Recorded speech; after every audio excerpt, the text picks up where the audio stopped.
Bismillahirrahmanirrahim. Assalamualaikum warahmatullahi wabarakatuh. Halo sahabat Sorotan Rizwanda. Senang saya Ijul Safi kembali menjumpai Anda di Sorotan Rizwanda Channel bersama narasumber tetap kita, Kang Rizwanda PhD, Akselerator Kebijakan. Kita masih berbicara kebijakan publik yang ada relevansinya dengan masalah perkotaan. Tentu saja banyak aspek ya ketika bicara soal masalah perkotaan. Ada kesehatan yang sudah pernah kita bahas dalam case-based learning BPJS Kesehatan. Kemudian juga ada masalah hunian, tempat tinggal layak huni.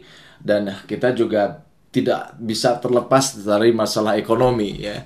Seperti kita ketahui, bonus demografi ini dikuasai. Era ini adalah generasi milenial, generasi Z.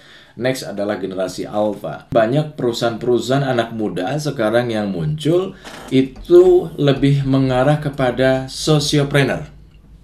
Jadi bagaimana sebuah perusahaan, sebuah usaha dibangun tidak bicara hanya sekedar profit saja, tetapi bicara soal sosial.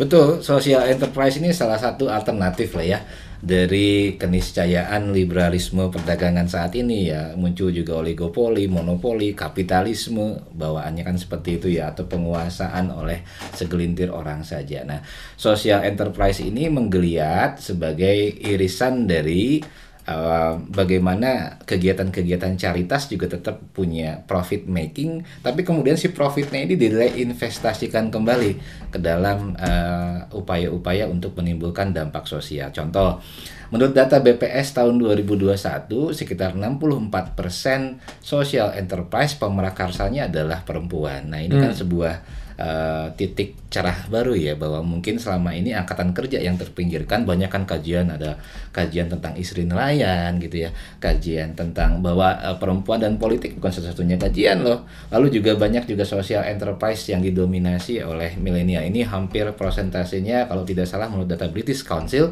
itu hampir 80%. Pelopornya adalah orang yang berusia millennials, katakanlah begitu ya, angkatan muda dan produktif. Nah, kenapa fenomena ini mencuat? Mungkin saat ini pekerjaan bukan lagi bagi millennials dianggap sebagai achievement, dianggap selain sebagai kesempatan untuk mendapatkan penghasilan, juga dianggap sebagai sebuah aktualisasi diri. Nah, titik temu social enterprise ini bisa diangkat dari bahwa selain menghasilkan pendapatan, membuka lapangan kerja yang baru, tapi juga sebuah aktualisasi diri. Makanya bentuknya kreatif kan, usaha-usaha platform kreatif nih. Social enterprise ini sebuah alternatif cerah di tengah kelusuan ekonomi saat ini ya. Katakanlah dampak perlambatan ekonomi selepas pandemi COVID-19 atau saya sebut dengan neo pandemi.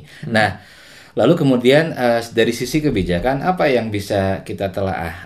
Saat ini Kementerian Perdagangan lalu dalam G20 presidensi juga membahas masalah urban, itu disebutkan grow stronger, grow together. Nah, artinya bahwa ini kan didaratkan dalam konsep yang lebih sederhana, mungkin bisa jadi adalah wirausahawan sosial gitu ya.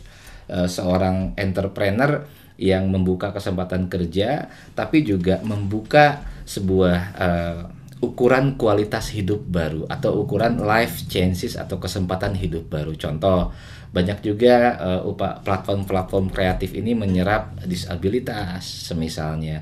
Banyak juga menyerap mereka-mereka yang mungkin selama ini terpinggirkan dari angkatan kerja secara umum.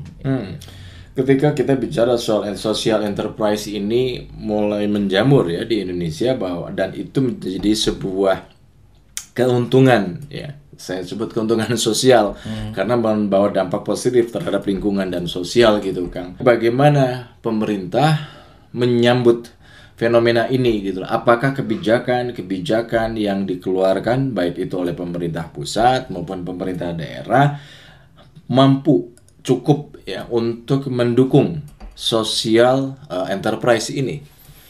Ya, terakhir ada sebuah diskurs gitu ya, bahwa BPPT ditugaskan untuk menargetkan 100 pusat kajian teknologi. Nah, ini yang justru ada sisi pendulum.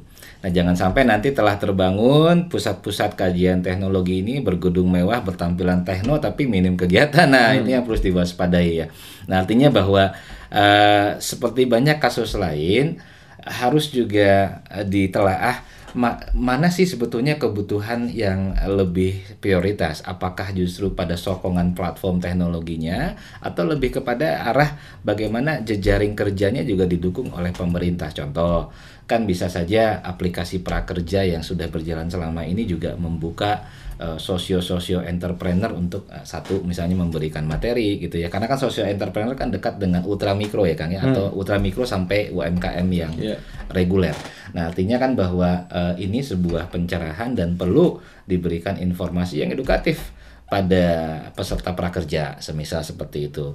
Lalu kemudian sisi Omnibus kan membawa OSS RBA, Online Single Submission Risk Based Approach. Nah ini juga salah satu yang digalangkan pemerintah agar pendirian PT ringkas ya, cepat dan juga murah. Hanya kelemahannya adalah orang harus memahami pajak karena risk based approach di sini adalah risiko ditanggung oleh pendiri usaha. Itu maknanya. Itu yang seringkali terlupakan oleh